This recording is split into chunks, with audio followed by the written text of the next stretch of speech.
Students, तो direction cosines हमने last lecture में किया था। अब डायरेक्शन रेशियो करेंगे।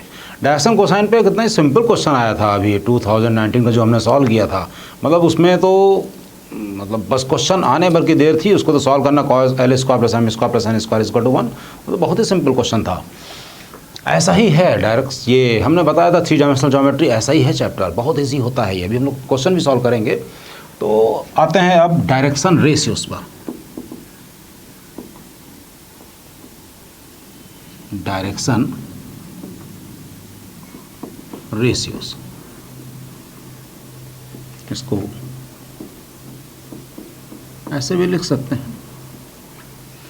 इसकी जो डेफिनेशन है वो एग्जैक्टली वही फॉलो करना है आपको। डेफिनेशन है the numbers proportional to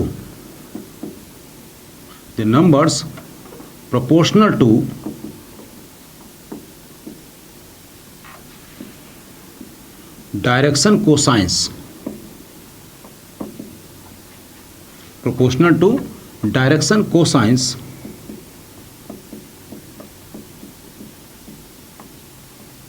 known as direction ratios.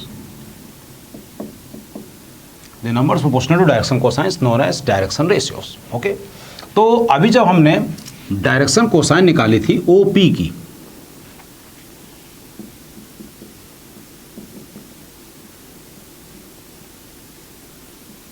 ये पी पॉइंट था, ओपी के डायरेक्शन कोसाइन निकाला था जब याद है कि ये अल्फा है, ये बीटा है और ये गामा एंगल है। तो L इज इक्वल टू आया था A upon under root sigma A square. M is equal to था B अपॉन अंडर रूट,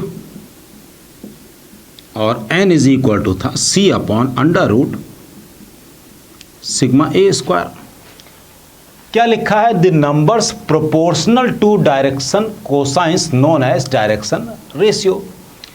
तो ये यहाँ पर ये देखिए तीनों ही फिक्स हैं, तीनों को हम कांस्टेंट समझ लें, प्रोपोर्शनैलिटी कांस्टेंट समझ लें, तो हम ये कह सकते हैं कि L is directly proportional to A, M is directly proportional to B और N is directly proportional to C। तो यहां पर डायरेक्शन रेशियोज ऑफ OP हो गए ABC। यहाँ पर हम इस टाइप का साइन बना दे रहे हैं क्योंकि अगर हम ऐसे बनाएंगे ABC लिखेंगे तो generally it represent a point, तो इसलिए हम ऐसा नहीं बना रहे हैं। या तो कुछ भी ना बनाएं या फिर हम कुछ ब्रैकेट से हटकर जो कोऑर्डिनेट को रिप्रेजेंट करते हैं उससे हट के हमने ऐसे लिख दिया। अब ये हो गया OP की डायरेक्शन रेशियो। अब direction ratio of line segment,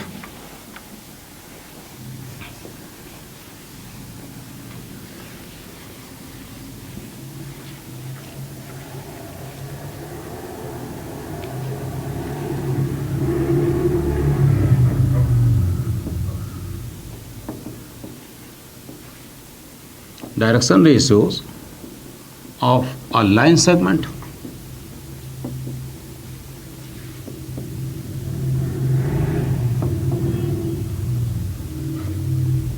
direction ratio of A line segment. तो अभी हम लोगों ने किया था ये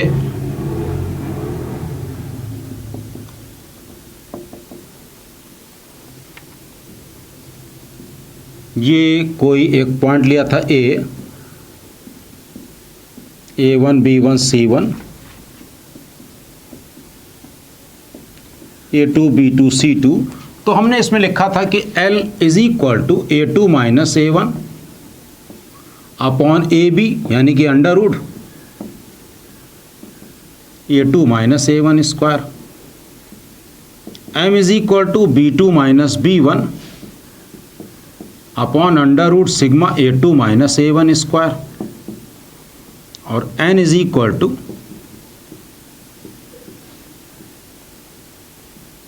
sigma A2 minus A1 square.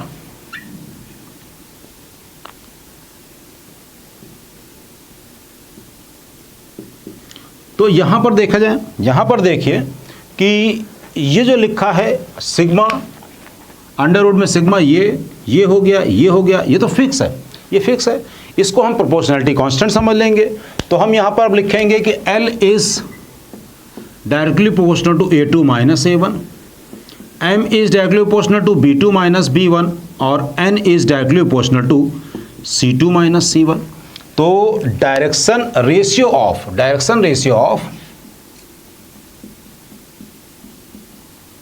AB ये आ गया A2 minus A1, B2 minus B1 और C2 माइनस C1। ये AB का डायरेक्शन रेशियो आ गया। डायरेक्शन रेशियो और स्लोप दे बिहेव्स लाइक, मतलब दोनों बिल्कुल सेम बिहेव करते हैं, दोनों सेम बिहेव करते हैं। जैसे हम लोग कोई स्ट्रेट लाइन होती है 2D में पढ़ते हैं तो जो स्लोप का वर्क करता है वही यहाँ पर डायरेक्शन रेशियोज का वर्क करता है।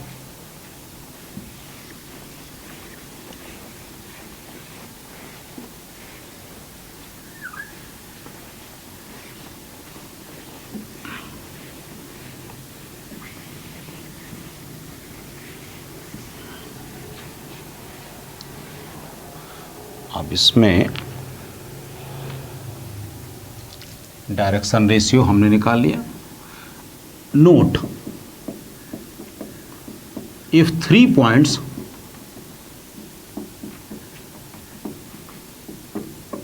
A, B, C are collinear, then direction ratio of AB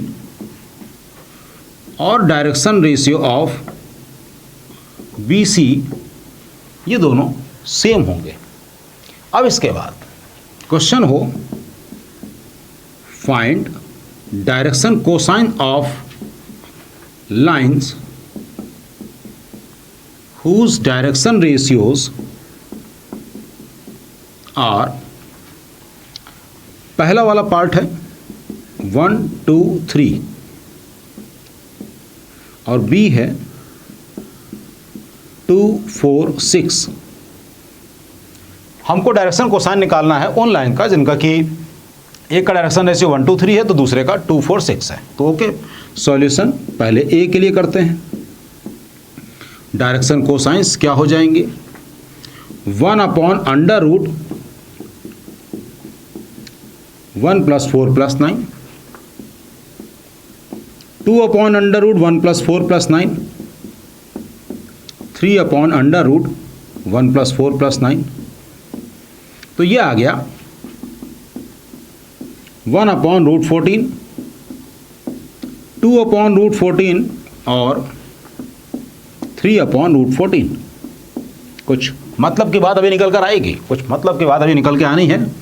अब हमने निकाला सेकंड वाले का direction cosine, 2 upon under root 4 + 16 + 36, 4 upon under root 4 upon ये है कितना 52, 56 है, 56 और 6 अपॉन अंडर रूट, तो ये कितना आ गया 2 अपॉन 56 का मतलब 2 root 14, 4 upon 2 root 14, 6 upon 2 root 14, यानी क्या आ गया, वही सेम चीज़ आ गई, 1 अपॉन रूट 14, 2 अपॉन रूट 14 और 3 अपॉन रूट 14। मतलब कहने का किसी एक लाइन के डायरेक्शन रेशियो इनफाइनाइट हो सकते हैं। ये 1, 2, 3 है, इसको आप 2 से मल्टीप्लाई कर देंगे तो ये आ जाएंगे 2, 4, 6। हम चाहे तो इसको 3, 6, 9 कर लें। तो यहाँ पर एक नोट हम नोट करके लिख देते हैं,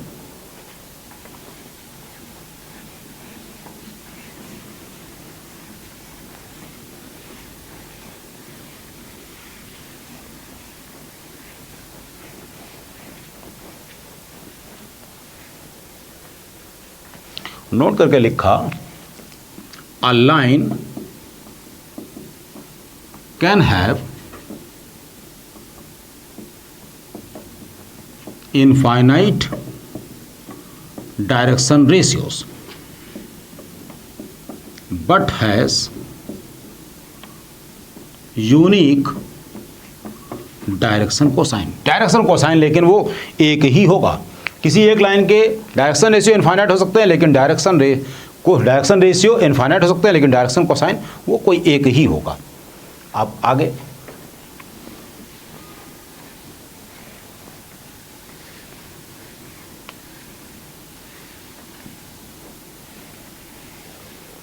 angle between two lines, next heading है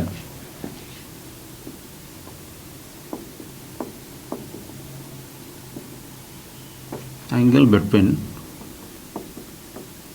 टू लाइंस। तो कोई दो लाइंस दे रखी हूं,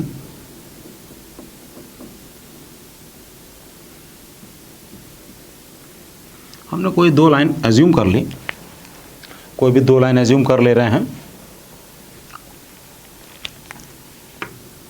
एक ये लाइन और एक ये लाइन, ये P मान लिया, ये Q मान लिया, ये मान लिया A1 C1 है, और ये है A2 B2 और C2। ये एंगल हमने मान लिया इनके बीच का एंगल थीटा, हमने इनके बीच का एंगल थीटा मान लिया। अब इसके बाद देखा हमने let direction cosine of OP L1 M1 और N1। तो L1 क्या होगा, A1 upon under root sigma A1 square, M1 होगा B1 अपॉन अंडर रूट, और N1 होगा C1 upon under root direction cosine of OQ हमने मान लिया L2 M2 और N2। तो L2 is equal to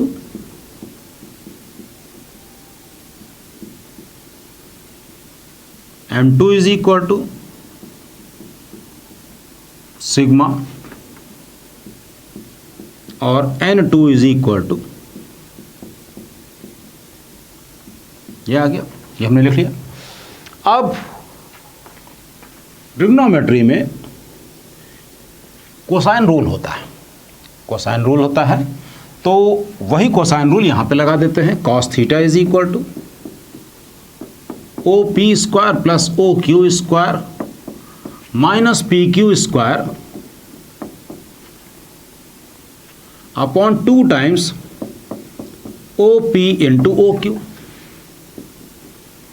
cos theta is equal to A1 square B1 square C1 square, फिर A2 square B2 square, फिर C2 square minus A1 minus A2 square, फिर B1 minus B2 square और C1 minus C2 square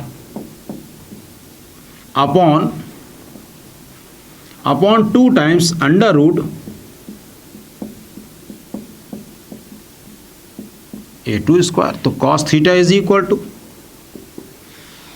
जब इसको हम open करेंगे तो ये देखिए माइनस A स्क्वायर कट जाएगा, माइनस A2 स्क्वायर ये भी कट जाएगा, B1 स्क्वायर वाला टर्म भी कट जाएगा, बचेगा क्या, माइनस 2A1A2, और माइनस ऑलरेडी बाहर लगा है यानी कि प्लस में आ जाएगा। 2 times A1A2 B1B2 plus C1C2 upon under root, फिर ये अंडर रूट, ये आ गया। तो cos theta is equal to जो फॉर्मूला हमको मिला वो आया A1A2 B1B2 प्लस C1C2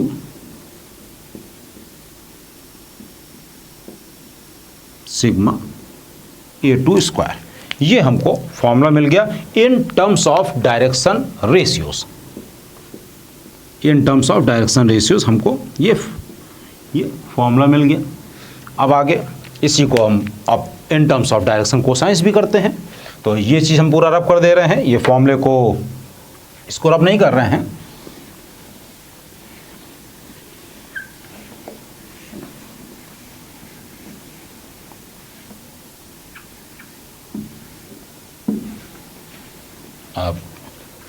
इसको हमने लिखा cos theta is equal two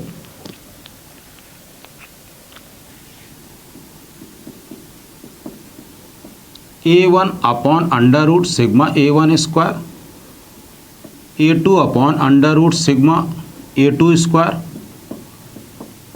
plus B1 upon under root sigma A1 square, B2 upon under root sigma,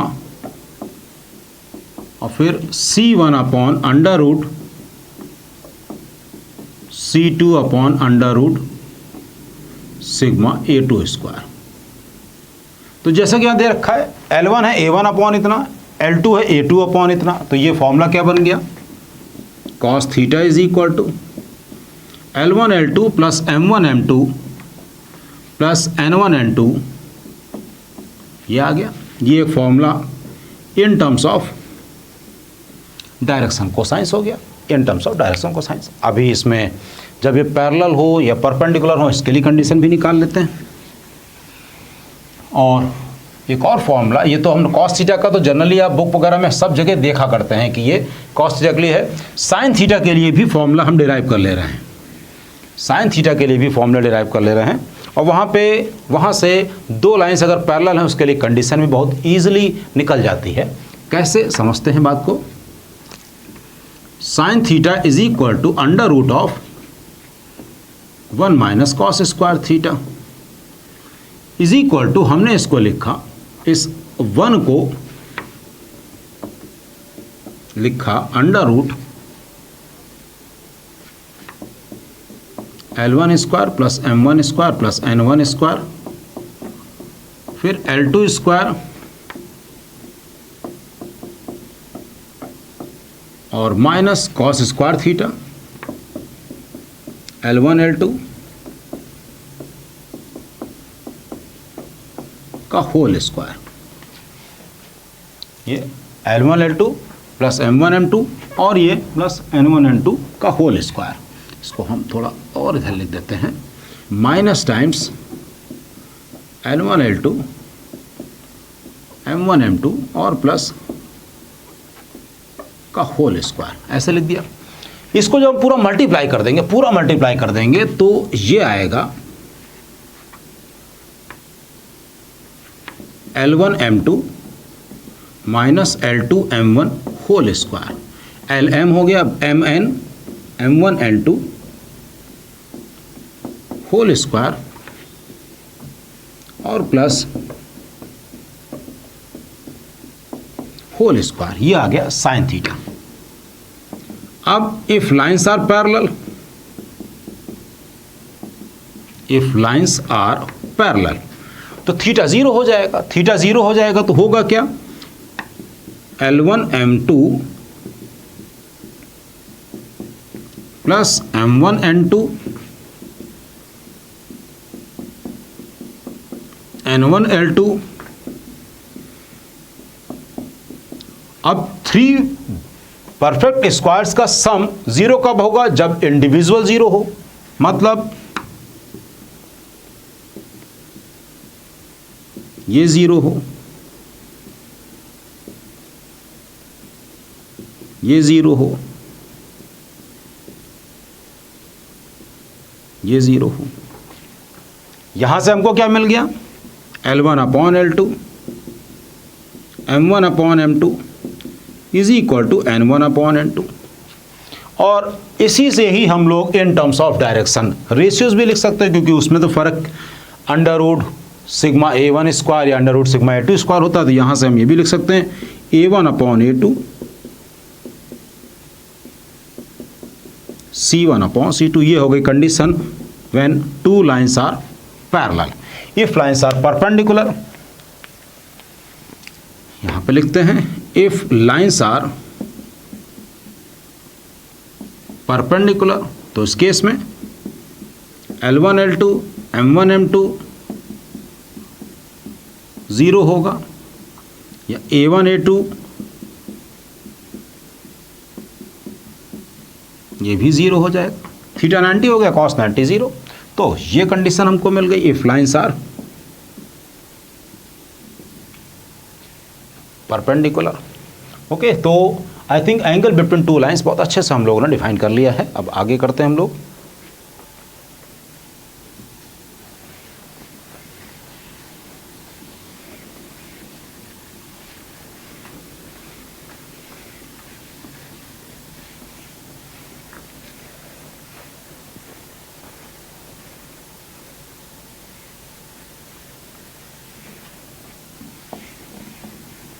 next इसके बाद straight line.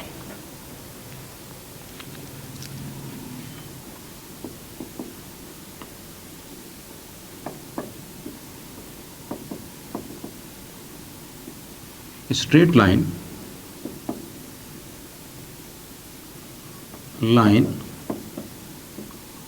Through a given point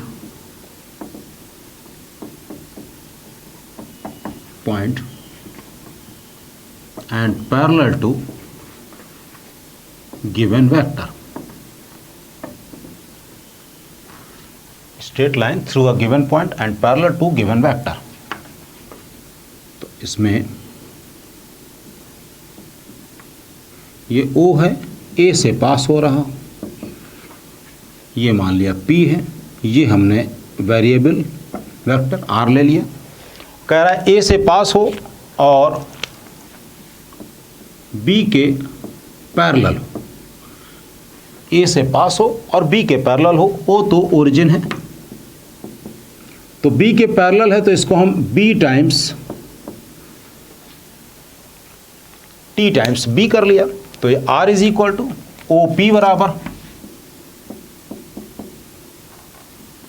OA plus AP, यानी कि R बराबर A plus T times P, A plus T times P। Note पे line through origin,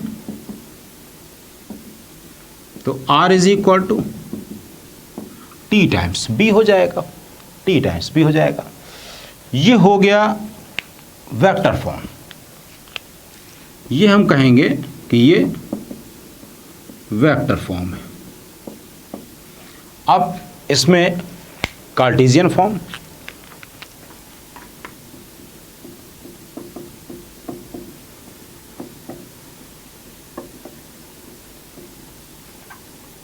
R is equal to Z के, B is equal to AI। इस B को समझ लें थोड़ा सा डार्क, मतलब ये B और यहाँ जो लिख रहे हैं ये दोनों सेम नहीं है, C के। और A is equal to X1I plus Y1J plus Z1K, ऐसे लिख लिया हमने। तो यहाँ से T की वैल्यू हमको क्या मिली, R minus A upon B। इस R में भी तीन चीज़ें छुपी हैं, XI YJ ZK। A में भी 3 पॉइंट मतलब कोऑर्डिनेट छुपा है, X1 Y1 Z1, और B में भी डायरेक्शन है A B C। तो अब इसको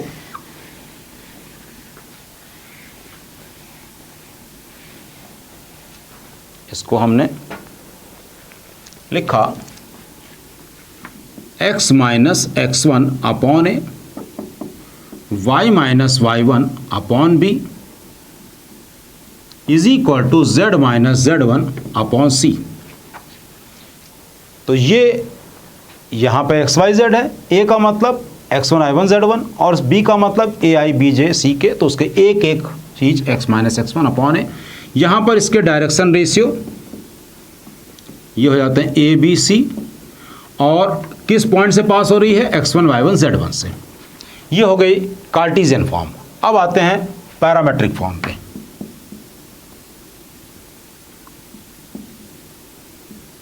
parametric form,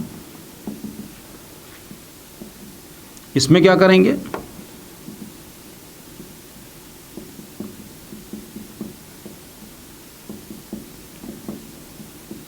is equal to हमने लैम्डा ले लिया, तो x is equal to a lambda plus x1 y is equal to B lambda plus y1 और z is equal to C lambda plus z1, ये कहलाती है पैरामेट्रिक फॉर्म, इसको कहते हैं पैरामेट्रिक फॉर्म। नेक्स्ट आगे,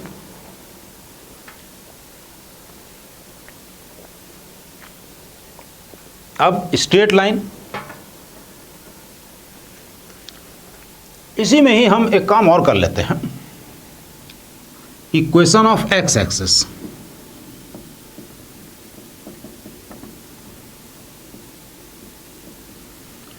x upon 1, y upon 0, z upon 0। y axis की equation x upon 0, y upon 1, z upon 0 और z एक्सिस की equation x upon 0, y upon 0 और z अपॉन 1। कैसे आया? x एक्सिस यानी कि वो ओरिजिन से पास हो रही है, तो x1 y1 z1 तो 0 0 0 हो गए। और अभी हमने थोड़ी देर पहले direction cosine of x axis लिखवाया था, क्या होती है 1 0 0, तो 1 0 0, तो जो डायरेक्शन कोसाइन होती है वही इस केस में डायरेक्शन रेशियो हो जाएंगे।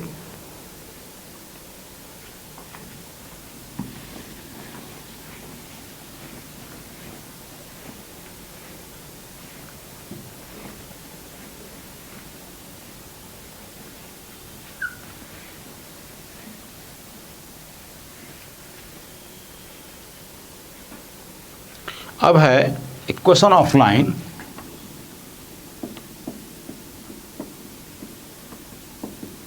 Through two given points.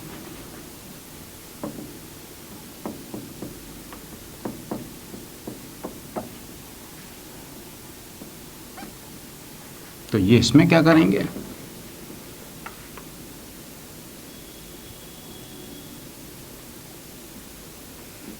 A P, ए से पास हो तो इतनी हो जाएगा, ये जो ए बी है ये हो जाएगा बी माइनस ए और बी दोनों से पास होने वाला वेक्टर हम निकाल रहे हैं, ए और बी पॉइंट से पास होने वाले वेक्टर निकाल रहे हैं। तो इस केस में ओ पी बराबर होगा ओ ए प्लस ए पी, यानी कि आर बराबर ए प्लस, अब ए बी है बी माइनस ए पी अगर हम करेंगे तो वो टी टाइम्स बी माइनस ए हो जाएगा, टी टाइम्स बी माइनस ए। यहाँ से ये तो आ गया वेक्टर फॉर्म, वैसे इसकी ज़रूरत बहुत कम पड़ती है। फिर टी इज इक्वल टू आ गया R minus A upon B minus A, ये आ गया टी। तो यहीं से हम कार्टेशियन फॉर्म को भी डिराइव कर सकते हैं, निकाल सकते हैं।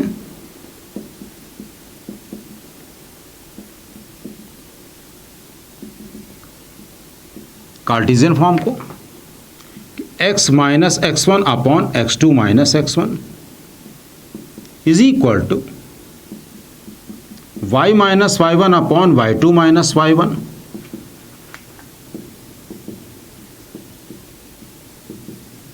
Upon z2 minus z1। तो ये आ गया 2 पॉइंट से पास होने वाला, 1 पॉइंट से ही पास हो गया, ओरिजिन से ही पास होने वाली लाइन आ गई। नेक्स्ट आगे हम लोग करते हैं।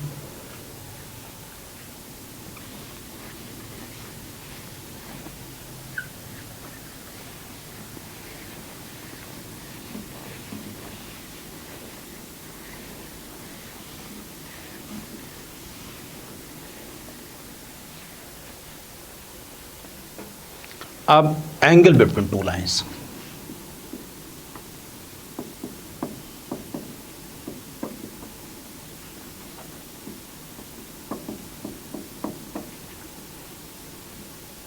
एंगल बिटवीन टू लाइंस, पहले vector form R is equal to A plus B lambda, R is equal to C plus D lambda. तो यहां पर अगर हम किसी लाइन की इक्वेशन इस फॉर्म में लिखते हैं तो इसका मतलब होता है कि ए पॉइंट से तो पास हो रहा है और बी के पैरेलल है।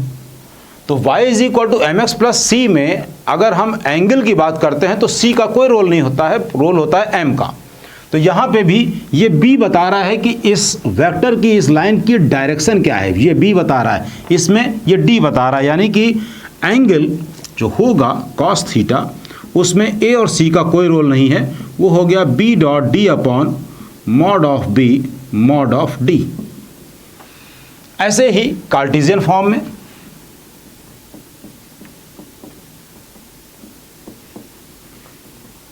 कोई दो लाइंस हमने ले ली, x minus X one upon A one is equal to, ये एक लाइन हो गई, x1 y1 z1 से तो ये लाइन पास हो रही है, लेकिन पैरेलल है किसके, a1 b1 c1, इसके direction ratio a1 b1 c1 है। वैसे ही x minus X two upon a2 is equal to,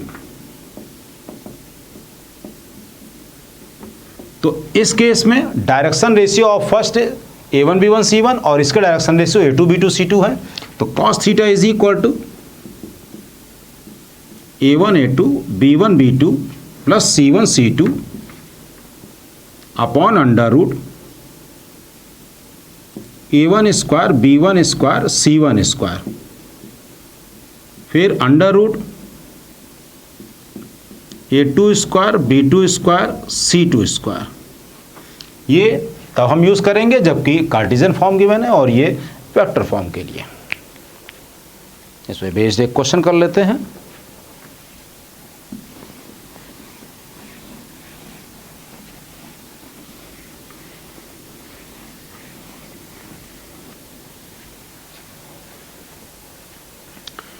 based एक क्वेश्चन ये 9 जनवरी का है, बहुत अच्छी बात है, 9 जनवरी का है 2019 कि इफ लाइंस, क्वेश्चन है if lines x is equal to A Y plus B comma z is equal to C Y plus D and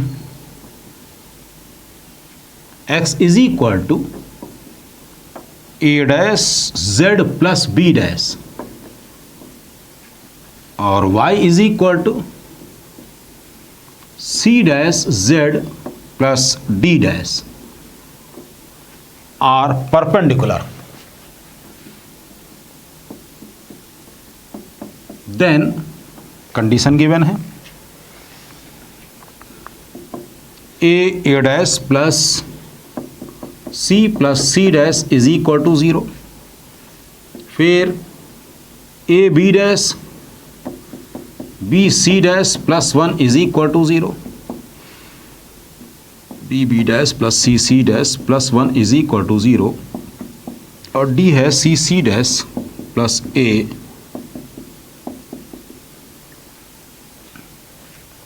तो क्वेश्चन को एक बार फिर से देख लेते हैं। x is equal to A Y plus b, z is equal to C Y plus d, x is equal to a dash z plus p dash, y is equal to c dash z plus d dash, they are perpendicular.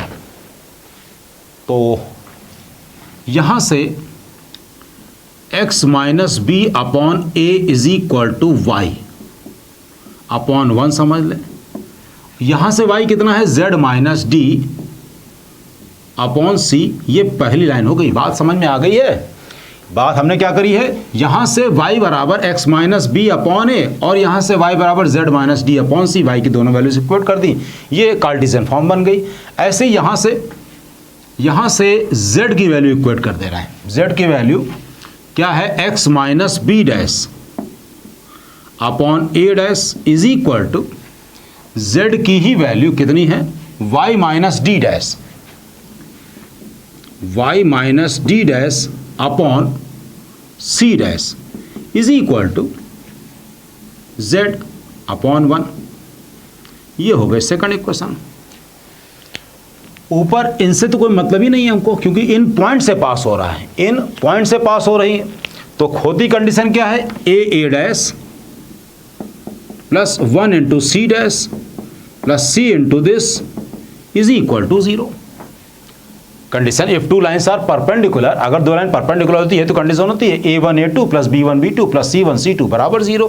ये आ गया, ये solve हो गया question. Question as such लिखते ही solve हो गया। मतलब कितना सेकंड्स लेंगे आप इसमें? 10 सेकंड्स, इससे ज़्यादा नहीं लगने चाहिए। इसको तो दोबारा बताने वाली भी नहीं है, क्योंकि बस a1 a2 plus b1 b2 plus c1 c2 is equal to 0। अब नेक्स्ट इंपॉर्टेंट हेडिंग, बहुत काम की हेडिंग है नेक्स्ट, इसको हम स्टार बना दे रहे हैं। इमेज या फुट ऑफ परपेंडिकुलर या फिर लेंथ ऑफ परपेंडिकुलर, इन तीनों के ही बारे में अब हम लोग पढ़ेंगे। पहले कार्टेशियन फॉर्म,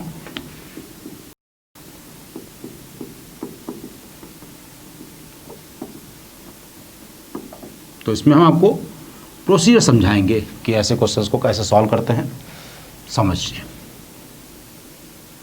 ये कोई लाइन है x minus x1 upon A, y minus y1 upon B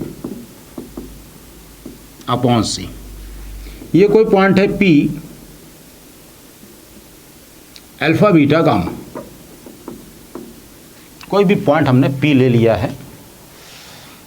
ये M मान लिया फुट ऑफ परपेंडिकुलर है, M हमने फुट ऑफ परपेंडिकुलर मान लिया है।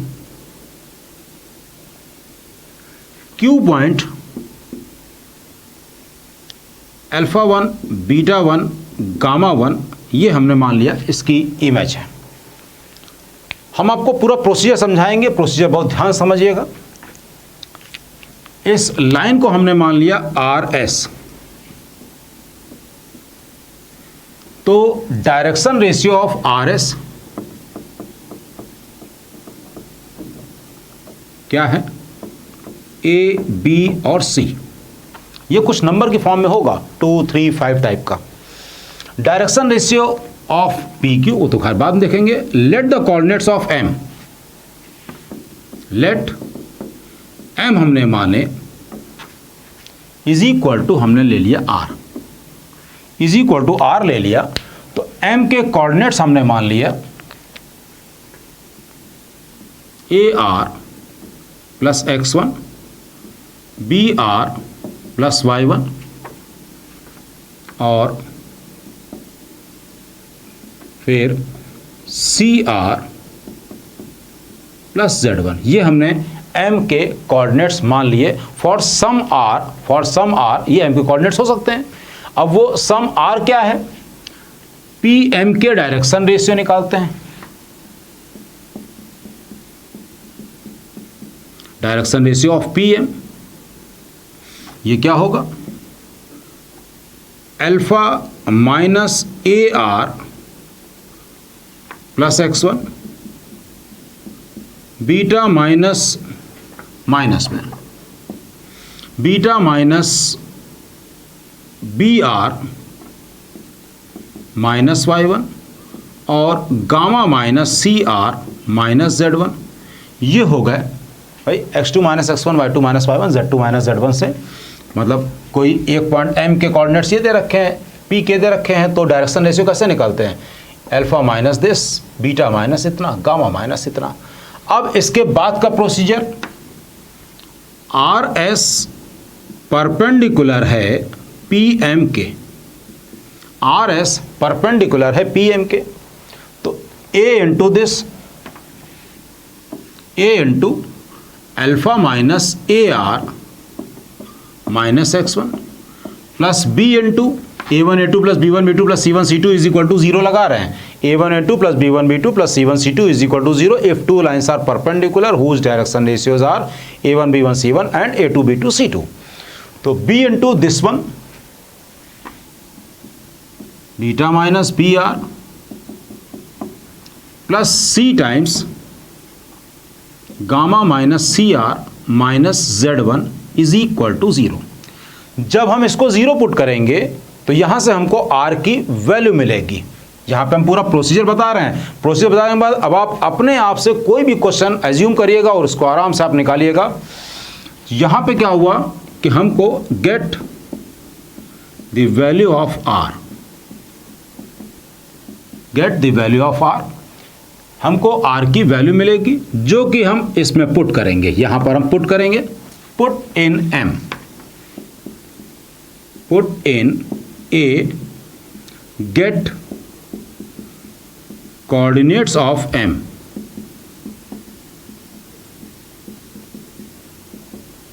M के कोऑर्डिनेट्स आ गए। अब M के कोऑर्डिनेट्स आ गए और ये पता चल गया तो अब मिड पॉइंट फॉर्मूला लगा करके कि alpha 1 plus alpha upon 2 is equal to इसका x का coordinate, beta 1 plus beta upon 2 is equal to y का कोऑर्डिनेट, इसी तरह से gamma 1 plus gamma upon 2 is equal to इसका ये वाला कोऑर्डिनेट करेंगे तो हमें अल्फा 1 बीटा 1 गामा 1 आ जाएगा बाय। अब यहाँ पे कोऑर्डिनेट्स ऑफ m आ गए। Now apply distance formula, coordinates of m, और m क्या है, m है फुट ऑफ परपेंडिकुलर, m हो गया फुट ऑफ परपेंडिकुलर। फिर अप्लाई डिस्टेंस फार्मूला,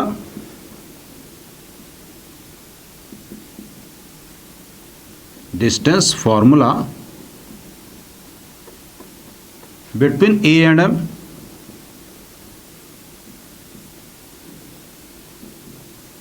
तो यहां से क्या हो गया, get length of perpendicular, get length of perpendicular.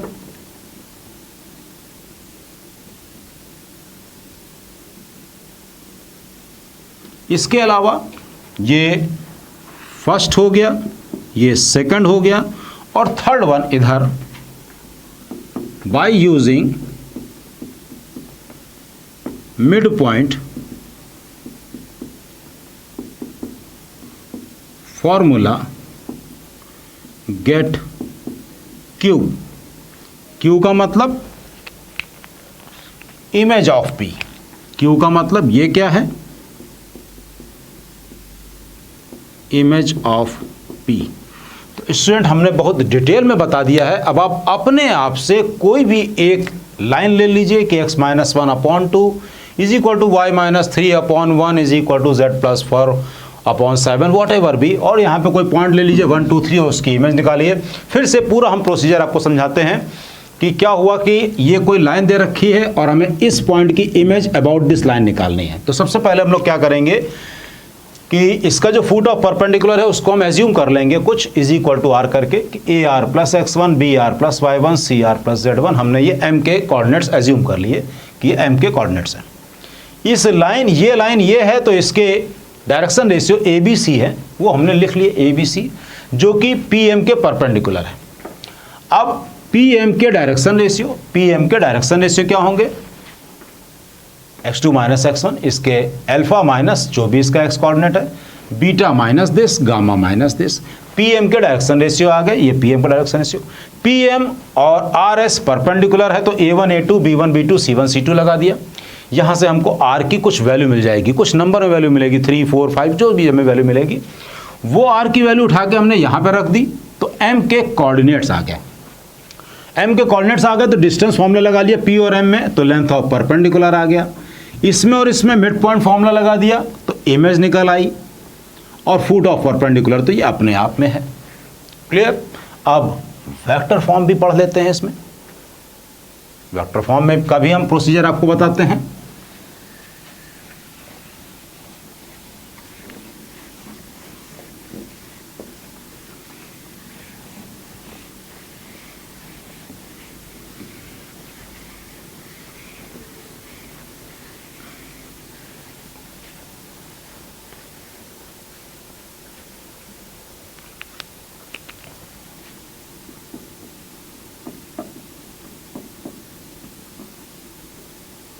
Vector form में ये दे रखी है a is equal R is equal to A plus lambda times B. ये कोई पॉइंट P है, ये कोई पॉइंट P है जिसकी कि इमेज Q हो, ये 90 डिग्री मान लिया, ये M आ गया, इसको हमने मान लिया अल्फ़ा। ये अल्फ़ा अपने आप में तीनों पॉइंट्स छुपाए हुआ है। इस M के कोऑर्डिनेट्स हमने ले लिए, M के कोऑर्डिनेट्स हमने ले लिए a plus lambda times b for some lambda, ये M के कोऑर्डिनेट्स हो जाएंगे। अब इसको मान लिया R और ये हमने S, कुछ भी मान सकते हैं। तो PM वेक्टर क्या हुआ, PM क्या होगा, PM हो गया a plus t b minus alpha, PM perpendicular to RS, PM perpendicular to RS। अब यहां से RS वेक्टर किसको रिप्रेजेंट कर रहा है, RS की डायरेक्शन क्या है B। तो अब यहां पर PM परपेंडिकुलर टू RS है, तो इसका मतलब PM dot RS is equal to 0 होगा। तो PM वेक्टर कितना है, a plus t b minus alpha dot, और ये RS कितना है B is equal to 0, is equal to 0 आ गया। तो यहां से a प्लस टी टाइम्स, तो यहां पर a प्लस लैम्डा टाइम्स कर लें, a प्लस लैम्डा टाइम्स था भाई, यहां पर यह आ गया ये लैम्डा। तो यहां से हमको लैम्डा की वैल्यू कुछ मिल जाएगी। ये लैम्डा हमने पुट कर दिया, पुट लैम्डा इन a, इसको हम a मान लें, गेट m, और m आ गया तो उसके बाद प्रोसीजर एग्जैक्टली वैसे ही है जैसे कि अभी हम लोगों ने लास्ट उसमें किया था। तो हमें a प्लस लैम्डा की वैल्यू निकल आई, यानी कि ये भी वेक्टर आ गया, ये भी वेक्टर किस फॉर्म में 3i प्लस 2j प्लस 7 के टाइप से।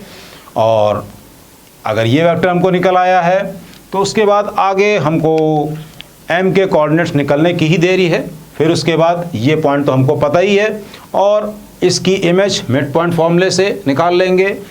P पता है, M पता है, उसका मैग्नीट्यूड निकाल लिया तो PM लेंथ आ जाएगी, लेंथ ऑफ परपेंडिकुलर आ जाएगी। तो कहीं पे कोई दिक्कत नहीं है। फिर से इसको प्रोसीजर को हम समझ लें, R is equal to a plus lambda times b. a plus lambda times b का मतलब हुआ a से पास हो रही है और b के पैरेलल है, यानी कि इस RS का जो वेक्टर है वो है b, एक्चुअल में वो b है, यानी इसकी डायरेक्शन RS की वो b रिप्रेजेंट कर रहा है। P पॉइंट हमें गिवन है, P पॉइंट हमने अल्फा मान लिया है। अल्फा का मतलब इसमें पॉइंट छुपा हुआ है i प्लस 2j प्लस 7 के टाइप का, मतलब ये इसके अंदर तीनों पॉइंट हैं। M के कोऑर्डिनेट हमने मान लिए a plus lambda b, a plus r बराबर a plus lambda b for some lambda. ये m को भी रिप्रेजेंट कर सकता है, किसी भी पॉइंट को आने वाले r को भी कभी रिप्रेजेंट कर सकता है, s को भी कर सकता है, लेकिन लैम्डा की किसी वैल्यू के लिए वो m के भी कोऑर्डिनेट रिप्रेजेंट कर सकता है। लेकिन वो किस वैल्यू के लिए कैसे निकलेगा लैम्डा, कि PM perpendicular to RS। m ही ऐसा पॉइंट है जो कि RS के परपेंडिकुलर है, PM perpendicular to RS। PM अगर RS के परपेंडिकुलर है तो इसका डॉट प्रोडक्ट 0 होगा। PM रिप्रेजेंट कर रहा है दिस माइनस दिस, और ये RS रिप्रेजेंट कर रहा है B, RS रिप्रेजेंट कर रहा है B। यहाँ से हमने डॉट प्रोडक्ट करके 0 किया तो लैम्डा की वैल्यू निकल आई, वो लैम्डा हमने पुट कर दिया यहाँ पर तो हमें M निकल आया। Once you know the M, उसके बाद तो डिस्टेंस फार्मूला लगा सकते हैं, PM निकाल के डिस्टेंस फार्मूला, मिड पॉइंट करके Q निकाल सकते हैं, बाकी सारी चीज़ इसमें निकाल सकते हैं। Come to next one, next करते हैं आगे।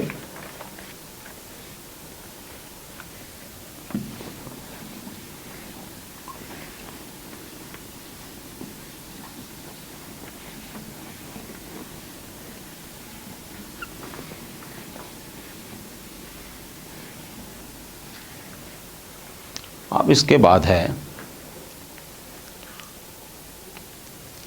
Condition for two lines to be intersect.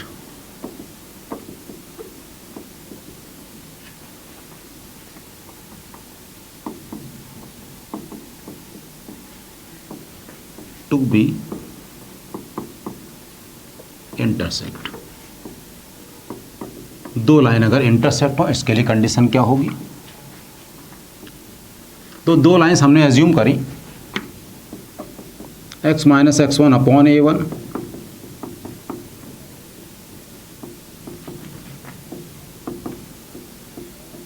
ये एक लाइन है, और x minus x2 upon a2, y minus y2 upon b2 is equal to z minus z2, ये दूसरी लाइन। ये दो लाइन अगर इंटरसेक्ट होंगी तो वो जो इंटरसेक्शन पॉइंट होगा वो कॉमन होगा, वो कॉमन पॉइंट यानी कि इसका जो एक्स वाई जेड निकलेगा और इसका जो एक्स वाई जेड निकलेगा वो दोनों सेम होगा। बात समझ रहे हैं कि अगर कोई दो लाइन होती है x प्लस वाई बराबर 7, x और 2x प्लस वाई बराबर समथिंग हो, तो x और y जो निकालते हैं, x और y की जो वैल्यू निकलती है वो दोनों को सेटिस्फाई करती है। तो इज इक्वल टू, यहाँ से इसको हमने मान लिया इज इक्वल टू लैम्डा और इसको मान लिया म्यू। तो यहाँ से x की जो वैल्यू मिलेगी, यहाँ से x की जो वैल्यू मिलेगी वो क्या आएगी? a1 लैम्डा प्लस x1, और यहाँ से जो x की वैल्यू मिलेगी a2 म्यू प्लस x2। इसको हम ऐसे लिख सकते हैं, इसको हम लिख सकते हैं x2 माइनस x1 प्लस या x2 minus x1 minus a1 lambda plus a2 mu is equal to 0। ये एक condition, x2 minus x1 plus a2 mu और माइनस a1 लैम्डा, ये हमने x के लिए किया है। तो similarly y2 minus y1 minus b1 lambda plus b2 mu is equal to 0, ये सेकंड कंडीशन।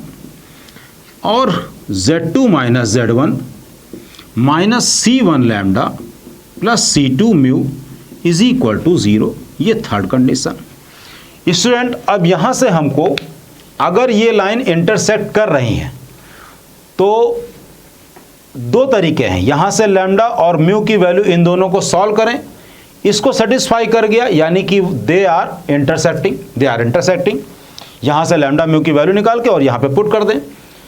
यहाँ से लैम्डा म्यू की वैल्यू निकाल के यहाँ पे पुट करने का मतलब है कि you are just eliminating lambda and mu. और जब कभी भी ऐसी कोई क्वेश्चन आए जिसमें कि आपको कोई वेरिएबल एलिमिनेट करना हो तो उसके डिटर्मिनेंट को 0 के बराबर कर दें। तो अब यहाँ से x2 minus x1, y2 minus y1, z2 minus z1, और ये आ गया minus a1 minus b1 minus c1, और इधर है a2 b2 c2। मतलब अगर आप लैम्डा और म्यू की वैल्यू यहाँ पे निकाल कर यहाँ पे पुट करेंगे तो जो एक्सप्रेशन मिलेगा वो एक्सप्रेशन वही होता है जो कि इसका एक्सपेंशन होता है। और इसको अब हम लोग ऐसे भी लिख लें थोड़ा सही सी फॉर्म में, y2 minus y1, z2 minus z1, और फिर उसके बाद a1 b1 c1, a2 b2 c2। तो ये हमको फाइनल कंडीशन मिल गई कि when two lines to be intersect, तो स्टूडेंट, इस लेक्चर का टाइम काफ़ी ज़्यादा हो चुका है। अब हम लोग नेक्स्ट लेक्चर पे फिर ध्यान देंगे। नेक्स्ट लेक्चर पे में अभी हम लोगों को इसमें प्लेन के बारे में पढ़ना है। प्लेन बहुत इंपॉर्टेंट चीज़ है, प्लेन बहुत ही इंपॉर्टेंट चीज़ है। फिलहाल अभी हमने जितनी भी चीज़ें बताई हैं वो आपको सब समझ में आ जानी चाहिए। जो हमने image of the point image बताया है कि how to get image of a point with respect to a line, उसमें आप अपना एक एग्जाम्पल जरूर, जैसे ही वीडियो लेक्चर आप देखिए एक एग्जाम्पल आप अपना जरूर बना लीजिए या कहीं किसी बुक से, और सेम उसी प्रोसीजर को फॉलो करते हुए देखिए कि आपका रिजल्ट एग्जैक्टली निकल रहा है या नहीं निकल रहा है। ओके, तो अभी नेक्स्ट लेक्चर में हम लोग पढ़ेंगे प्लेन।